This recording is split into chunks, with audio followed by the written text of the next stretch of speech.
दोस्तों स्वागत है आप सभी का आपके अपने YouTube channel GK search engine पर। तो दोस्तों रीट मेंस के एग्ज़ाम में जो राजस्थान करंट अफेयर्स के क्वेश्चन आए थे 26 फरवरी को पहली पारी में सामाजिक विज्ञान जो एसएसटी का पेपर हुआ था लेवल 2 का, उसमें राजस्थान करंट अफेयर्स के कौन कौन से क्वेश्चन पूछे गए थे उन सभी को हम इस वीडियो में डिस्कस करने वाले हैं। तो पूरा वीडियो बहुत ध्यान से देखना। वीडियो की जो पीडीएफ फाइल है वो आप वीडियो के डिस्क्रिप्शन बॉक्स से डाउनलोड कर सकते हैं, जहां पर आपको टेलीग्राम चैनल का लिंक दिया हुआ मिलेगा। तो चलिए स्टार्ट करते हैं राजस्थान करंट अफेयर्स के जो क्वेश्चन आज पूछे गए थे। पहला क्वेश्चन है, वन विभाग राजस्थान द्वारा जारी प्रशासनिक प्रतिवेदन 2021-22 के अनुसार राज्य में किस श्रेणी का जो प्रतिशत वन क्षेत्र सर्वाधिक है। तो आपको बता दें कि राजस्थान की अगर बात की जाए तो रक्षित वन क्षेत्र का जो प्रतिशत है वो सर्वाधिक है राज्य में, यानी कि बी ऑप्शन इसका बिल्कुल सही है। जो रक्षित और सुरक्षित वन होते हैं जिसका 56.49% क्षेत्र में वन है, यानी राजस्थान में रक्षित वनों का जो प्रतिशत है वो सर्वाधिक है। आपको बता दें कि 18,564.45 वर्ग किलोमीटर क्षेत्रफल में रक्षित वन है। 56.49% जो सर्वाधिक विस्तार अगर बात की जाए तो रक्षित वनों का 12 में ध्यान रखना, 12 जिले में सर्वाधिक विस्तार है रक्षित वनों का।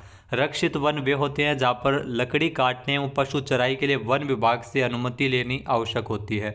तो वन विभाग के द्वारा प्रशासनिक प्रतिवेदन के अनुसार राज्य में रक्षित श्रेणी का सर्वाधिक वन प्रतिशत है।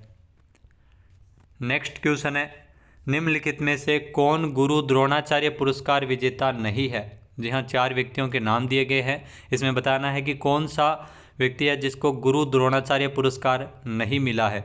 तो आपको बता दें कि सबसे पहले अनूप कुमार की दोस्तों बात की जाए तो इनको रेसलिंग के क्षेत्र में गुरु द्रोणाचार्य पुरस्कार मिल चुका है। वीरेंद्र पूनिया, इनको भी एथलेटिक्स के क्षेत्र में ये गुरु द्रोणाचार्य पुरस्कार मिल चुका है। सागरमल धायल की अगर बात की जाए तो सागरमल धायल को मुक्केबाजी के लिए मिला है।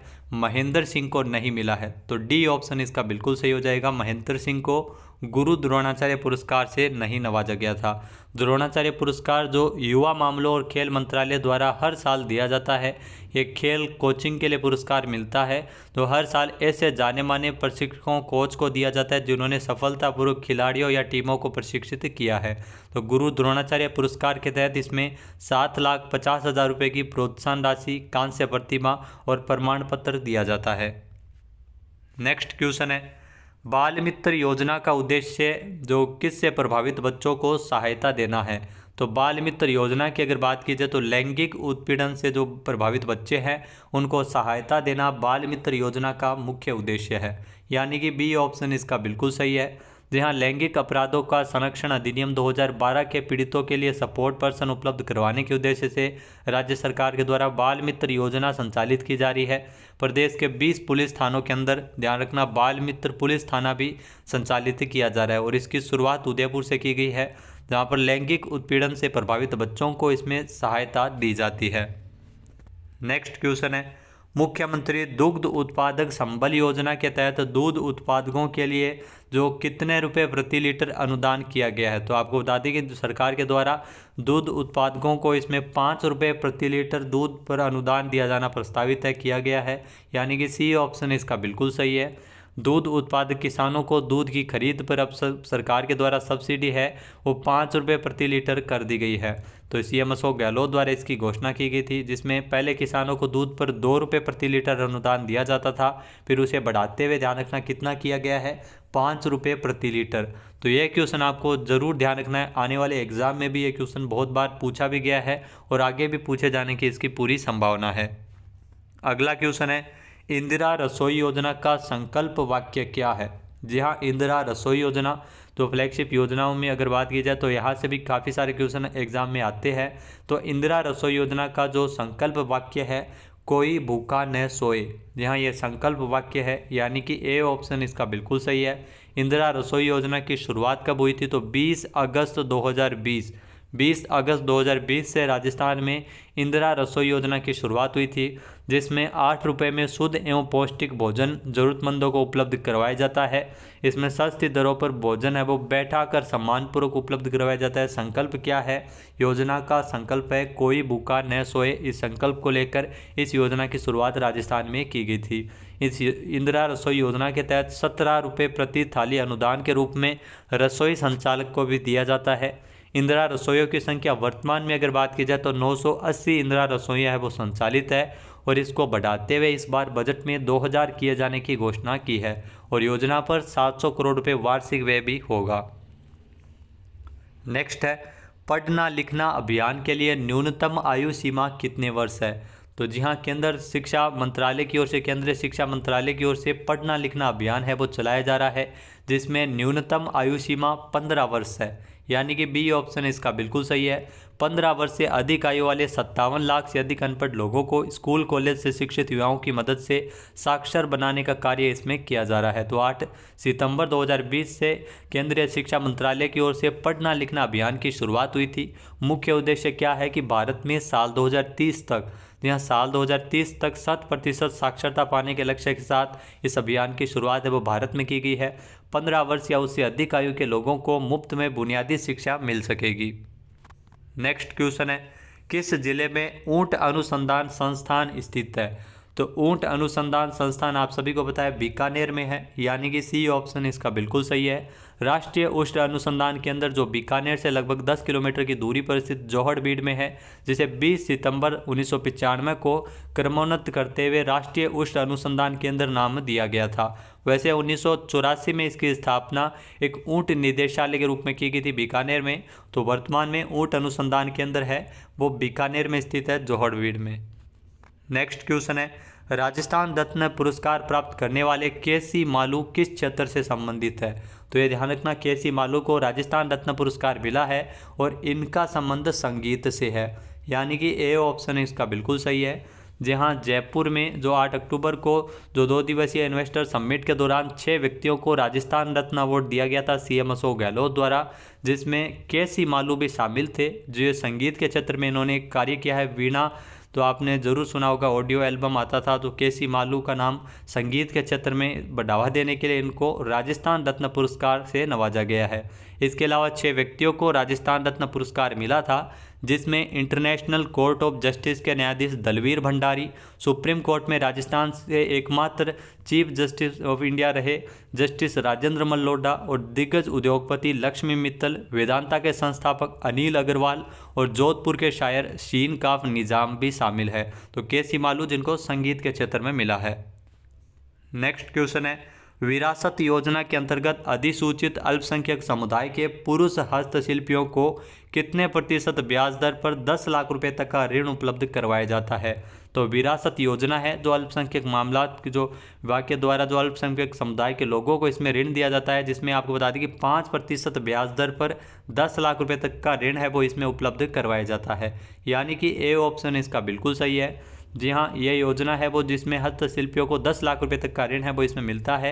और अगर बात की जाए 10 लाख रुपए तक का पुरुष हस्तशिल्पियों को इसमें 5% ब्याज दर पर और महिला हस्तशिल्पियों को इसमें ध्यान रखना 4% ब्याज दर पर ऋण उपलब्ध करवाया जाता है। नेक्स्ट क्वेश्चन है, निम्नलिखित कथनों पर सावधानीपूर्वक अध्ययन कीजिए। पहला इसमें से अपने को चयन करना है कि कौन सा सही है कौन सा गलत है।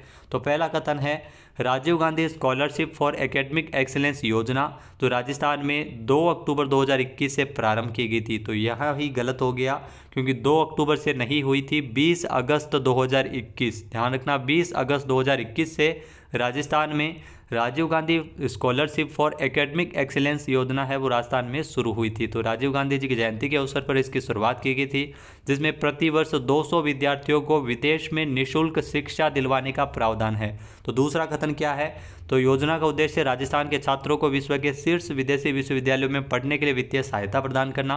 तो ये कथन बिल्कुल सही है, यानी पहला कथन गलत है, दूसरा सही है। तो इसमें बी ऑप्शन अपना सही हो जाएगा, कथन एक इसमें गलत हो जाएगा और दूसरा इसमें सही है। तो आपको बता दें कि इसमें 200 विद्यार्थियों को विदेशी विश्वविद्यालयों में निःशुल्क शिक्षा दिलवाने का इसमें प्रावधान है। कैम्ब्रिज यूनिवर्सिटी, प्रिंसटन यूनिवर्सिटी सहित विश्व की टॉप 150 यूनिवर्सिटी में पढ़ने का इसमें अवसर दिया जाता है। इसमें आयु सीमा जो अगर बात की जाए इसमें पात्रता क्या होती है, तो इसमें 8 लाख रुपए से कम पारिवारिक आय वाले विद्यार्थियों को इसमें प्राथमिकता दी जा रही है और 25 लाख रुपए पारिवारिक आय वाले विद्यार्थी भी इसमें आवेदन कर सकते हैं। इसमें छात्राओं के लिए 30% सीट है वो आरक्षित सीट का प्रावधान है और राजस्थानी मूल का निवासी होना आवश्यक है। नेक्स्ट क्वेश्चन है, मिशन बुनियाद कार्यक्रम का आरंभ कब हुआ है? तो मिशन बुनियाद कार्यक्रम जो राजस्थान में चलाया जा रहा है, इसकी शुरुआत हुई थी 5 सितंबर 2022 से, यानी कि डी ऑप्शन इसका बिल्कुल सही है। यहाँ मिशन बुनियाद कार्यक्रम का शुभारंभ 5 सितंबर 2022 को शिक्षा मंत्री डॉक्टर बी.डी. कल्ला ने शिक्षा संकुल में राज्य के सब जो स्कूली बच्चों के लिए मिशन बुनियाद का शुभारंभ किया है। जी हाँ, दिसंबर 2020 में इसे पायलट प्रोजेक्ट के रूप में 6 जिलों में ही चलाया जाता था, लेकिन अब इसे पूरे राज्य में संचालित किया जा रहा है। तो शुरुआत में 6 जिले, जिसमें उदयपुर, सिरोही, भीलवाड़ा, सीकर, धौलपुर और करौली में इसका मिशन का संचालन किया गया था। अब इस योजना के तहत प्रदेश के 20 लाख स्टूडेंट्स को डिजिटल एजुकेशन से जोड़ा जाएगा, जिसमें प्रत्येक जिले में सभी 33 जिलों में चयनित स्कूलों में 8वीं से 12वीं तक के स्टूडेंट्स को इसमें विषय सामग्री से युक्त टैबलेट वितरित किया जाएगा और उस टैबलेट में कक्षा का सिलेबस डाउनलोड हो सकेगा और ऑनलाइन पढ़ाई भी इसमें कर सकेंगे। तो सभी जिलों में मिशन बुनियाद कार्यक्रम है जो 5 सितंबर 2022 से शुरू हो गया है। नेक्स्ट क्वेश्चन है, जोधपुर में आईटी जॉब फेयर जो नौकरी मेला है जिसका आयोजन कब किया गया था? ध्यान रखना, पीछे आपको उदयपुर का जॉब फेयर के बारे में पूछा था जो जनवरी माह में हुआ था। अब जोधपुर के आईटी जॉब फेयर के बारे में पूछा है। तो जोधपुर में आईटी जॉब फेयर का आयोजन है वो 11 से लेकर 13 नवंबर 2022 तक किया गया था, यानी कि ए ऑप्शन यहाँ पर बिल्कुल सही है। सूचना प्रौद्योगिकी और संचार विभाग की ओर से राजस्थान में 11 से लेकर 13 नवंबर तक जोधपुर में डीजी फेस्ट जॉब फेयर 2022 का आयोजन किया गया था, जिसमें बेरोजगार युवाओं को रोजगार के सुअवसर और आईटी क्षेत्र के नवाचारों को मंच उपलब्ध करवाने के उद्देश्य से राजस्थान सरकार के द्वारा इस जॉब फेयर का आयोजन किया गया था। तो आईटी जॉब फेयर जो नौकरी मेला है जो जोधपुर में 11 से लेकर 13 नवंबर 2022 तक आयोजित किया गया था। तो ये क्वेश्चन हम डिस्कस कर चुके हैं। नेक्स्ट क्वेश्चन है, निम्नलिखित में से राजस्थान के किस स्थान पर प्रथम मसाला पार्क की स्थापना की गई थी? तो ध्यान रखना, जो राजस्थान का पहला मसाला पार्क है जिसकी स्थापना की गई थी जोधपुर में, यानी कि बी ऑप्शन इसका बिल्कुल सही है। 27 करोड़ रुपए की लागत से जोधपुर में मसाला पार्क है जिसकी स्थापना की गई है मथानिया के रामपुरा भाटियान गाँव में, और ये आपको बता दें कि देश का दूसरा मसाला पार्क है। इस पार्क में प्रोसेसिंग, ग्राइंडिंग, पैकिंग समेत कई महत्वपूर्ण सुविधाएं मिलती है। तो ये राजस्थान का प्रथम मसाला पार्क जिसकी स्थापना जोधपुर में की गई थी। अगर बात की जाए दूसरा मसाला पार्क, तो दूसरा मसाला पार्क है वो कोटा में है। पहला पूछा है तो पहला जोधपुर में है। नेक्स्ट क्वेश्चन है, राजस्थान में मूंगफली की प्रमुख मंडी कहाँ पर स्थित है? तो राजस्थान में मूंगफली की प्रमुख मंडी है वो बीकानेर में है। ये ऑप्शन इसका बिल्कुल सही है। बीकानेर का जो लूणकरणसर है जिसे मूंगफली के लिए अत्यंत प्रसिद्ध है और उसे राजस्थान का राजकोट भी कहते हैं। तो राजस्थान में मूंगफली की प्रमुख मंडी है बीकानेर में स्थित है। इसके अलावा दोस्तों देख सकते हैं जैसा कि हमने क्वेश्चन है वो बना के डाले थे, जैसे अनुदान वाली जो क्वेश्चन था 2 रुपये से बढ़ाकर 5 रुपये प्रति लीटर इसमें किया गया है। इसके अलावा इंदिरा रसोई योजना जिसकी संकल्पना पूछी है, कोई भूखा न सोए की संकल्पना को लेकर इस योजना की शुरुआत हुई थी।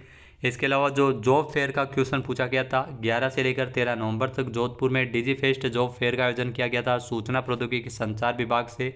तो डेट आपको इसमें पूछा गया था क्वेश्चन में। तो दोस्तों ये थे राजस्थान करंट अफेयर्स के वो क्वेश्चन जो आज फर्स्ट शिफ्ट में पूछे गए हैं। वीडियो आपको कैसा लगा हमें कमेंट बॉक्स में ज़रूर बताना। जय हिंद, जय भारत, जय राजस्थान।